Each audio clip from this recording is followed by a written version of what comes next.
The difference between success and failure is often nothing more than this. People who have success also have self-discipline. I'm Marisa Peer, and today I'm going to show you how to adopt the habits of self-discipline. When you adopt them and make them your own, success will follow.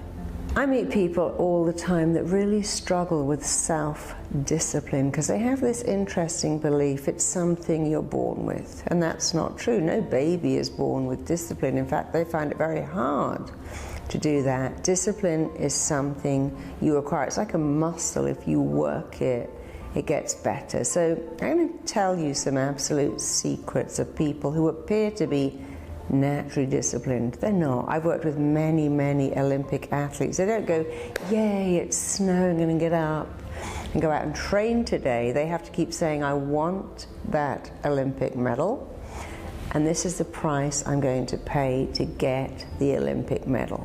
So before you begin to adopt self-discipline, take a minute and think, what do I want? What do I really want? And then answer another question: what price would I pay to get what I want? Do you want a great relationship? Well, you have to go out. You can't sit at home. You've got to go out and interact with people. You want a great job? You've got to go for some interviews. But there are some actually keys that very disciplined people have, and here is the most important one, and this would change your life if you do it. And I had to make myself do this. It was not natural at all. You must do what you don't want to do first. People who are hugely successful do this. They do the thing they hate first of all.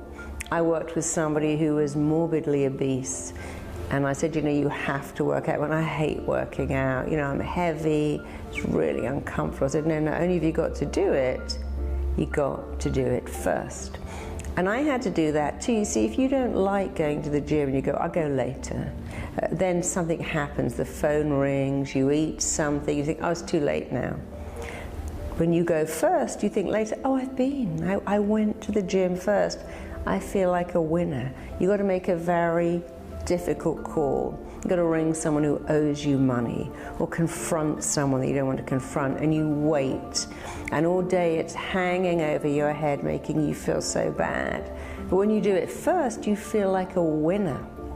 Because people who have discipline do this. They do the thing they do not want to do first.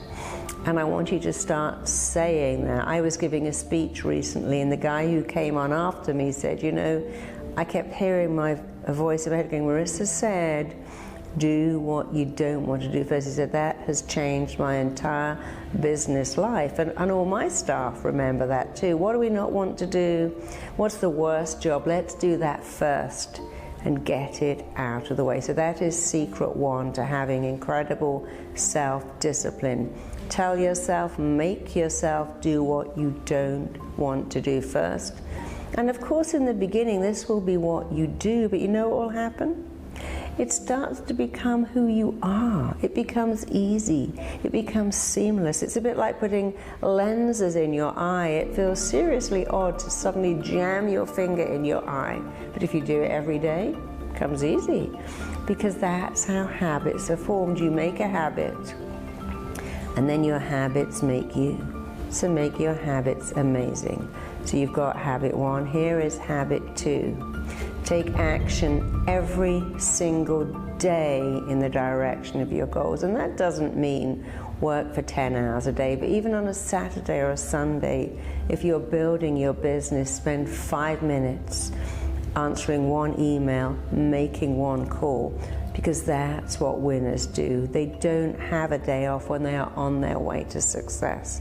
They take action every single day in the direction of their goals. And here's point 3, and it possibly is the most important point of all. Delay gratification. Delay the reward. You see, years ago we went to work and our boss would go, hey, good job, you did really well today. But now a lot of us don't have a boss. We work for ourselves. We work from home. You may be a coach or a marketer. You don't have a boss praising you. Without praise, your praise muscle never really grows. What happens when you work for yourself is halfway through you stop and you do something. And what you have to do in the morning is go, right, I love my cappuccino, but I'm going to do something first.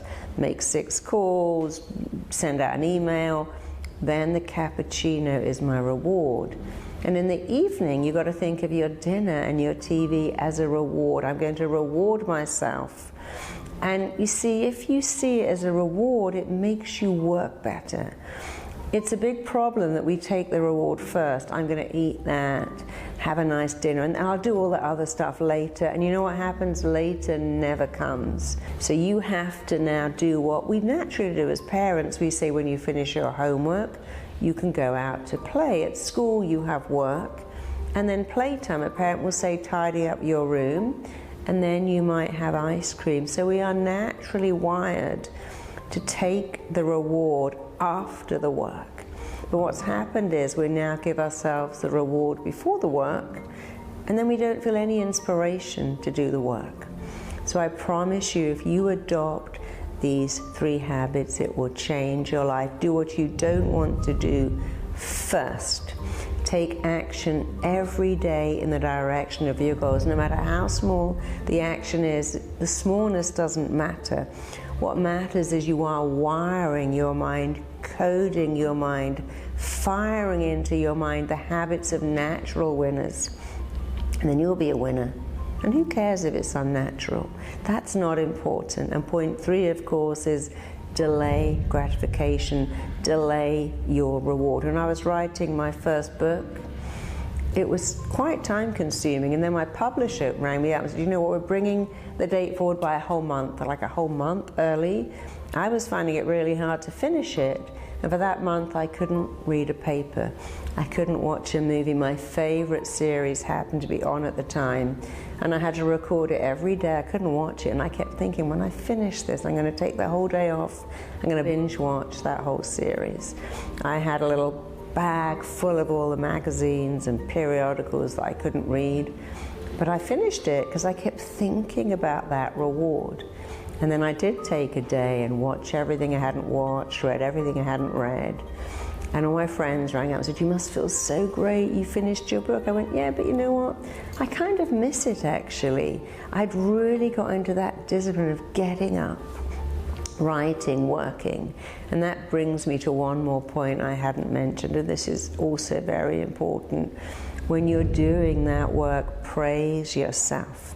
You know, when I wrote my book, I had to keep saying, this book is amazing, this book is phenomenal, everyone is going to love this book. That may sound incredibly arrogant, but imagine if I'd said, oh my God, this book's not very good, in fact this bit sucks, and what if nobody likes it, and what if nobody buys it, what if, oh my God, it doesn't even get a mention.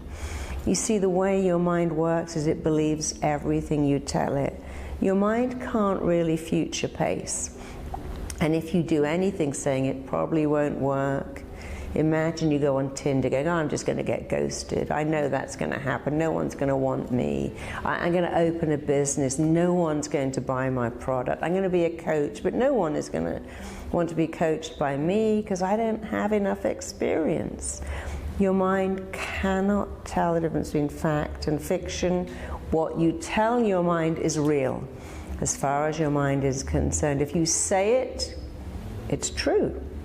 And that's why when I wrote my first book, I said, this is amazing, this is phenomenal, this is extraordinary. When I got it back and I read it, I thought, do you know what? It's actually not. I can really see in the first 3 chapters that I'd never written a book before, but then I could see after the first 3 how it picked up. But no one else seemed to see that because it was indeed a bestseller.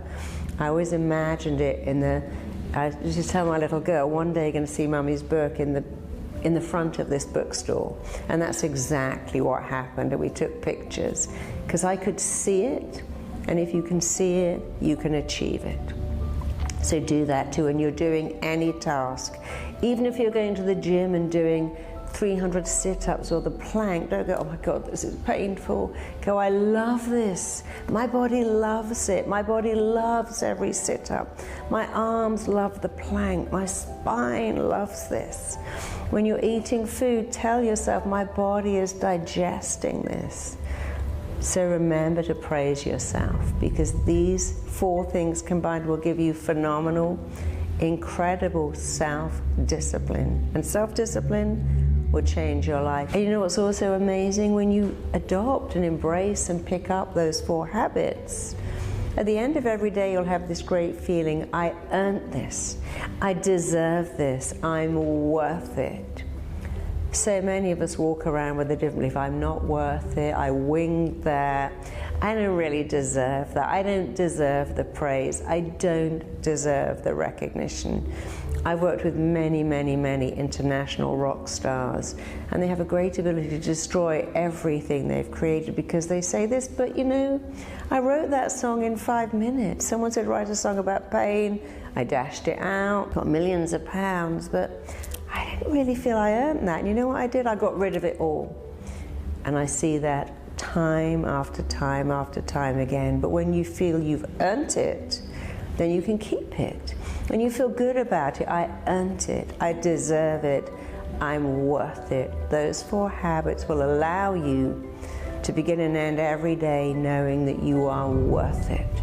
Worth it is very different to worthless. Be worth it by embracing those 4 habits of self-discipline. Own them, adopt them. If they're unnatural, say, well, I'll just keep doing this until it becomes natural. You know, come on. Peeing in the toilet wasn't natural once. Feeding yourself wasn't natural. But it became natural over time. And that's exactly what self-discipline will do for you. Over time, it will feel natural. First, it's what you do, and then it becomes who you are. When it becomes who you are, your life will be amazing. So make your life amazing now. Make those habits your own.